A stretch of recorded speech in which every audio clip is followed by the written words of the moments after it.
Hey everybody, Nick Espinoza, your chief security fanatic here. And in AI news, and quite frankly, normally when we talk about AI and the apocalypse, it's the Terminators.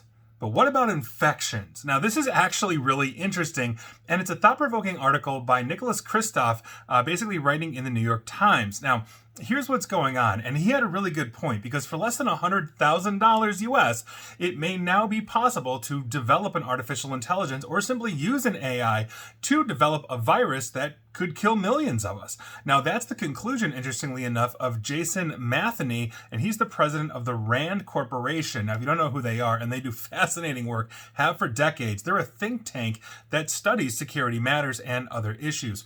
Quote, "It would cost more to create a pathogen that's capable of killing hundreds of millions of people versus a pathogen that's only capable of killing hundreds of thousands of people." And that, again, is according to Matheny. Now, in contrast, he noted it could cost billions of dollars to produce a new vaccine, basically to respond to this new potential threat. Now, some years ago, a research team created a cousin of the smallpox virus known as horsepox, which I didn't realize existed. And in 6 months, for $100,000 with an AI, it could be easier and cheaper to refine that virus. Now, one reason biological weapons haven't been basically used that often in the past is because, quite frankly, they can boomerang. So think about it, with the Russian invasion of Ukraine. If Russia decided to go off the rails and release some kind of virus in Ukraine, there's no reason why it couldn't spread to Russia. Infected troops coming off the front line, infecting others that are going back,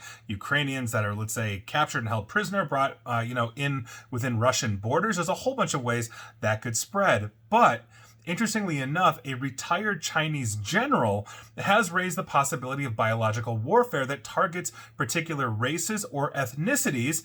Odds are that's going to be imperfect, but you get what I'm saying, because how many people out there are half of something, half Chinese, half Russian, half whatever, right?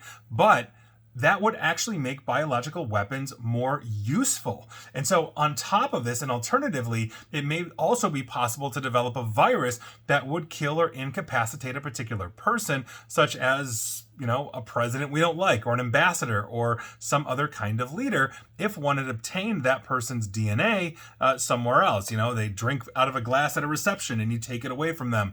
You break into their hotel room where they're staying and get hairs off of, the hairbrush they've got, whatever it is, and tailor a virus specifically for that person that would kill only based on that specific DNA. Now, we've seen, shows on this, sci-fi shows where these things are happening, but with artificial intelligence, it becomes way more of a reality at how fast these things can develop. Now, assessments of ethnic targeting research by China are obviously classified, but according to Kristof, this may also be why the United States Defense Department has said that the most important long-term threat coming out of China is probably going to be biowarfare.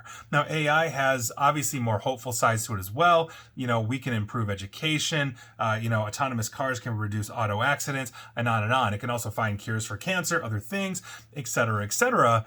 But when we are looking at it from this perspective, and for any good, we can weaponize it. Splitting the atom gives us an amazing amount of energy to power our homes, but it can also wipe out cities, as we've seen. So this is, I think, the double-edged sword that we've got.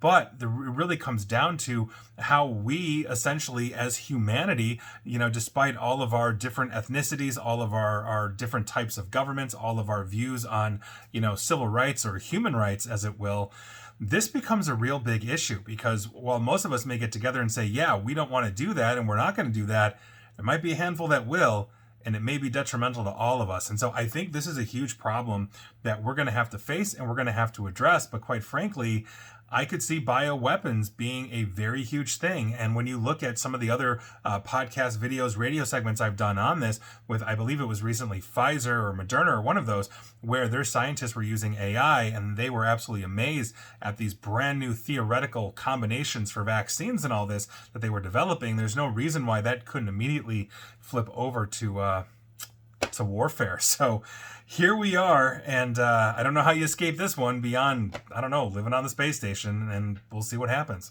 And please like, share, follow me here on Facebook and Twitter at Nick AESP, and please feel free to subscribe to me at YouTube as well. And as always, stay safe, stay online, and please attempt to stay private. Just good luck to us all. Take care.